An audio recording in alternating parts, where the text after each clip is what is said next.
Hello, everybody. Yeah, welcome to a split presentation that I'm going to deliver with Jonathan of the QuEra team. We are going to talk about how to tackle telco use cases, especially optical fiber optimization on neutral atom quantum computers.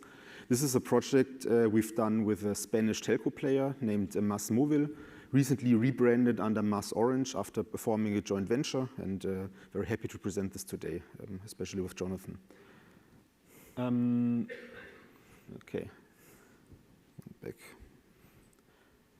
Yeah, so to briefly frame the use case that we've solved, fundamentally in telco, I think resilience of networks is a very important question to optimize for. This is kind of the question, how can I provide reliable service with as little capex as possible? So, and of course, this is an important question. You could say, trivial answer, throw infinite money on it, put nodes everywhere, a node to every house, and then you would have a perfectly resilient network. But of course, this is the most expensive solution to this answer. And the question is, in reality, how can I solve a real-world network optimization in a way that actually uses only the capex restraints, for example? So this is kind of what we've tackled in this case study. To briefly talk about Kipu Quantum, we are an algorithm player, so I would say quite orthogonal to what QuEra is doing. We like neutral atoms, we like superconducting circuits, we like ion traps, and I think one of our claims is that, our main claim is that we can actually solve problems using fewer qubits, or put differently, extract more value from given hardware. And I think this was also demonstrated in this project with MásMóvil. I'm not going to talk very deeply about our technology. In this context, our algorithms are quite differently. We dub them in non-technical terms as being application and hardware specific. So these are two distinct pieces of technology that come together in creating these algorithms.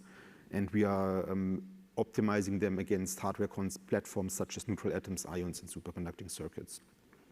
Technical parameter that is being tackled by us is fundamentally circuit depth.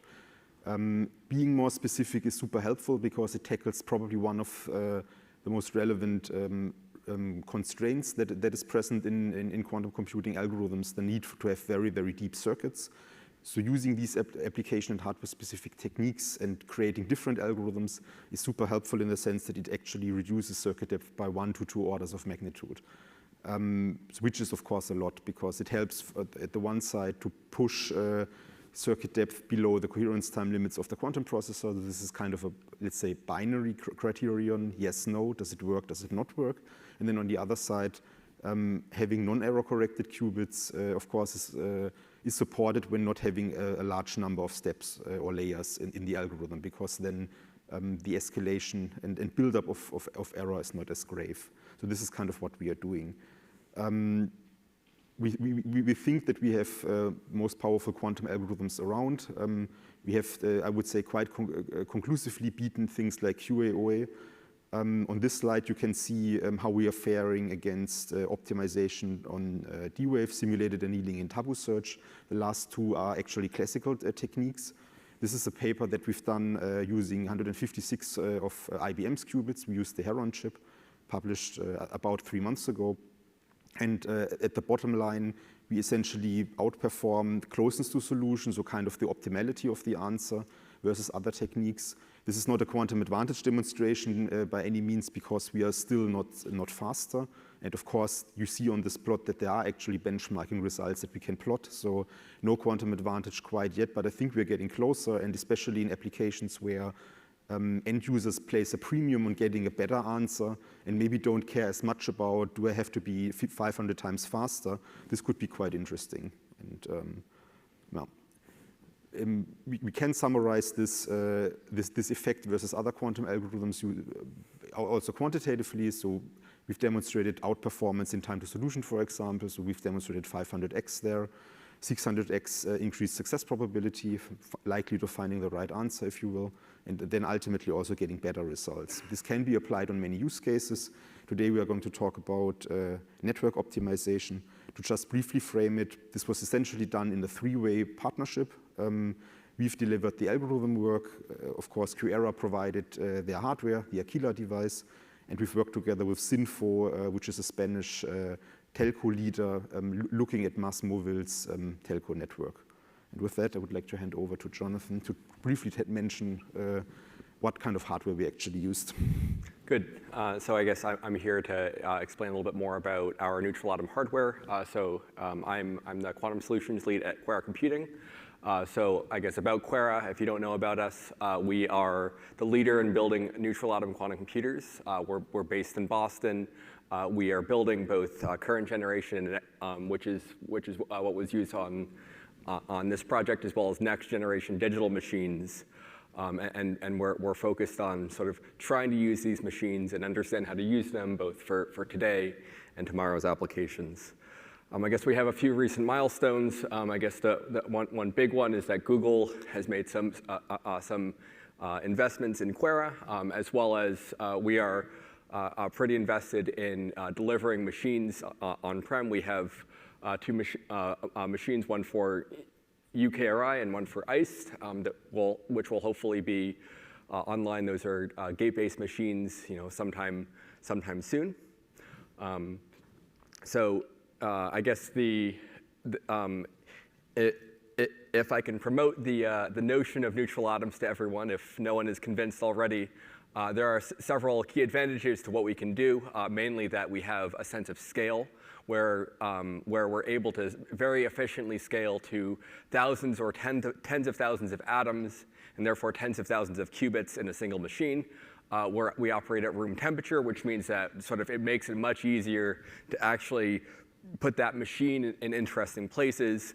We have this all-to-all connectivity with mid-circuit atom moving, which gives a lot more flexibility for digital and logical mode algorithms, as well as a high fidelity and long coherence of our qubits, which lets us do very deep and complex circuits, both for NISQ era digital operation, as well as future fault tolerant and logical operation as well.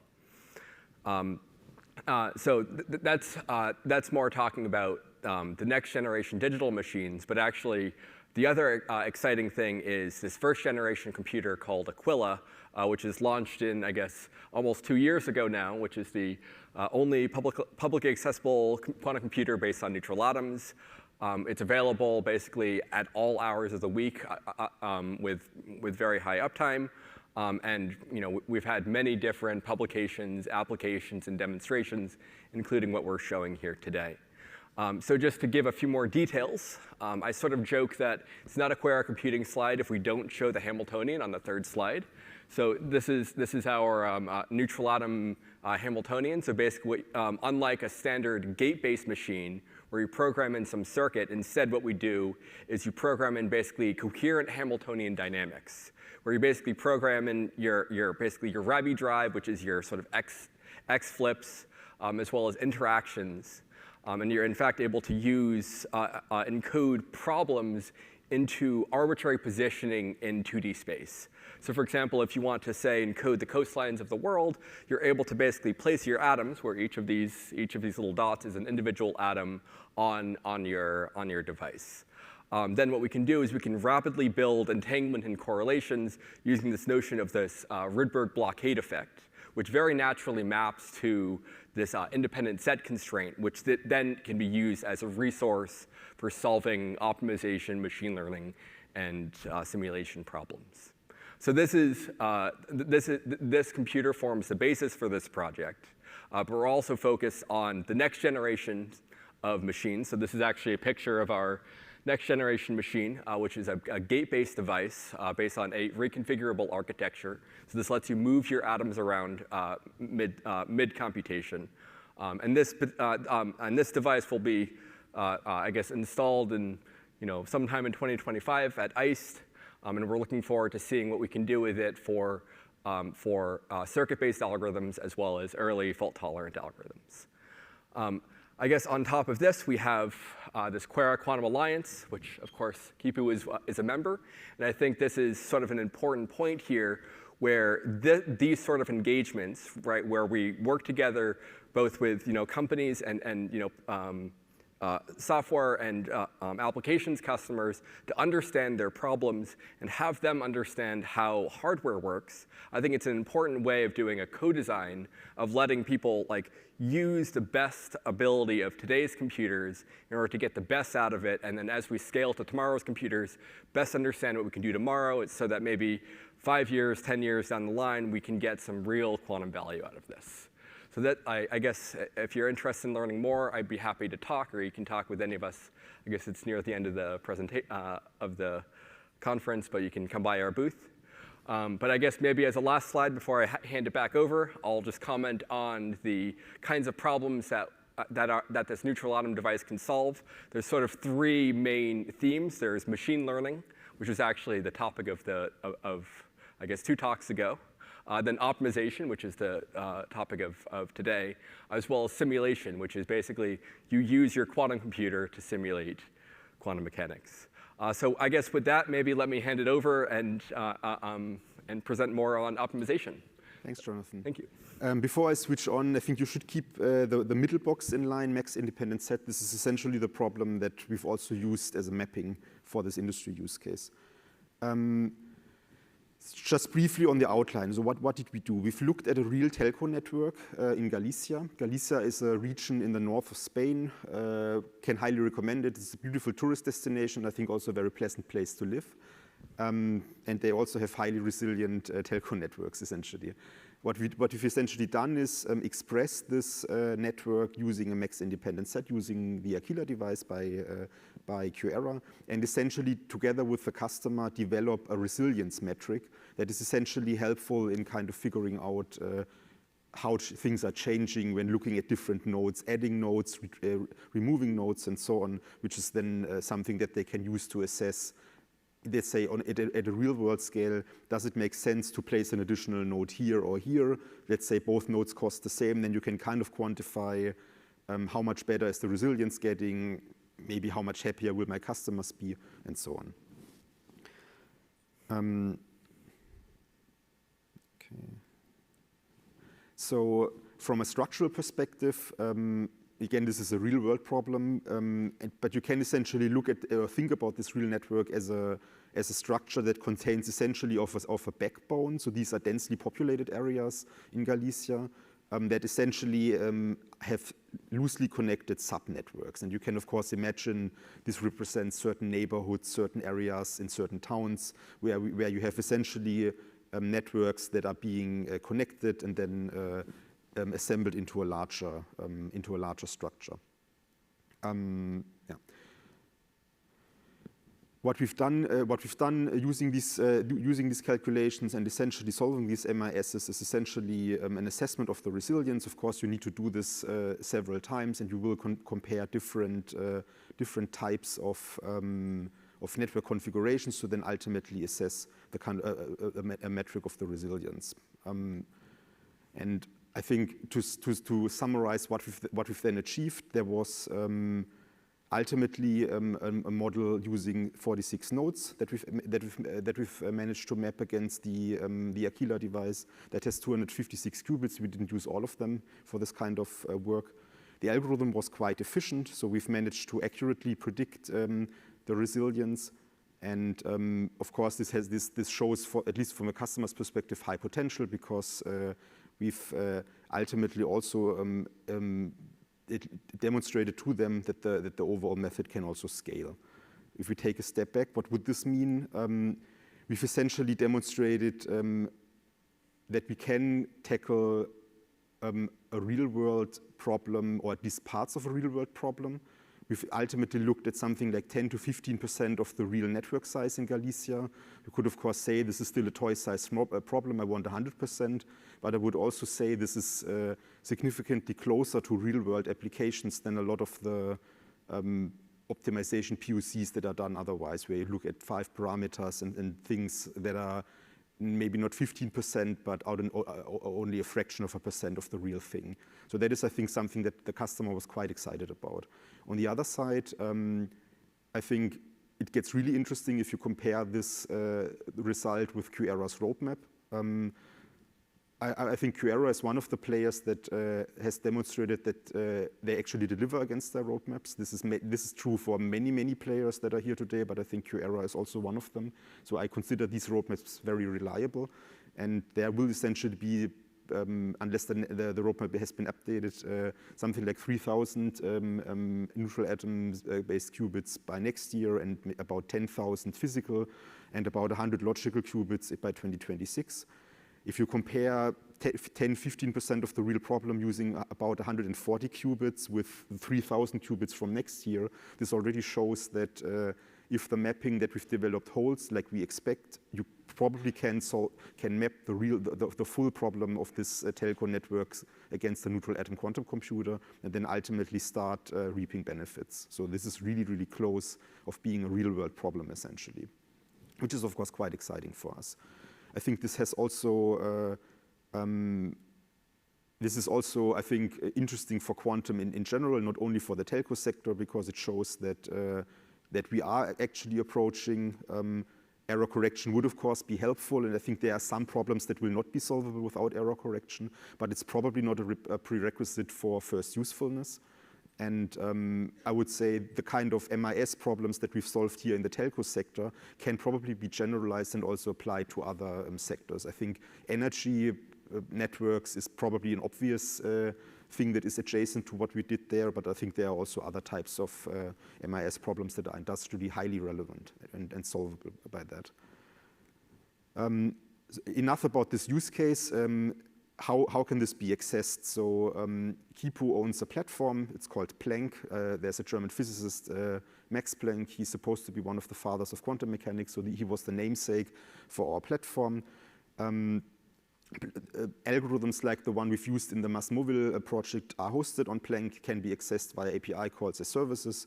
We are, I would say, still pretty much Eurocentric, so we have about 500 active developers from about 120 organizations, lopsided towards Europe, a little bit Middle East, some early adopters also in the US. And I think it's a nice way because it's easy. You can play around with workflows. You can access the algorithms as services without having to understand how they actually work. So you don't have to be a quantum physicist to do this. And amongst the hardware backends that have been connected, I'm very happy to say that we have now also the Aquila device accessible on Planck. So this was the very same hardware generation that was used in the project with Masmovil. This is now adding QuEra to organizations like D-Wave, IonQ, IQM, and IBM. We're very proud for this partnership, which has been brought to individual customers in projects, but can now also be experienced through Planck. One comment regarding roadmap, and I think I think on the big screen you can actually see the proper plot. It's a little bit warbled on this screen. What I think we've demonstrated is that Kipu's algorithms are the best around. So we've, again, routinely beaten other quantum algorithms. I think it's not an overstatement to say that. On the other side, we have now also reached what we call break-even points for several applications. Break-even points does not mean strong quantum advantage, but we are beginning to we are now able to essentially plot our own results versus classical alternatives, at least in some dimensions, which I think is a good first step towards actually demonstrating quantum advantage in the future. I think it's also nice to see that, as we've demonstrated in this Masmovil project, we are now at a point where we can start solving decently sized problems using the contemporary hardware from QuEra, IBM, and other companies. So this is quite interesting. I think next, of course, on our roadmap is demonstrating, let's say, a strong outperformance of a classical method in at least one example. Once this has been achieved, Planck is there, so we can put this as a service on there and essentially disseminate it and scale and make this also accessible to the wider community to get their hands dirty and play around with our quantum solutions on, for example, QuEra's hardware. We are happy to collaborate. I've worked at BASF and McKinsey also in quantum computing before doing Kipu, so I like discussions about value of quantum use cases and strategy. You can work with us on a showcase. We are also doing very deep collaborative efforts, and of course you are free to use Planck as a platform to explore the algorithms and access hardware. And with that, I would like to thank everybody for their kind attention. I'm also showcasing for the first time our new team picture. So this was taken last Friday. I'm happy to see that the company is growing and we now need a photographer spending 15 minutes to place everybody. I think if you look at this, you can see everybody's faces, which took us a lot of time. So very happy to showcase the beautiful team, and thanks for your attention, and happy to answer any questions that you may have.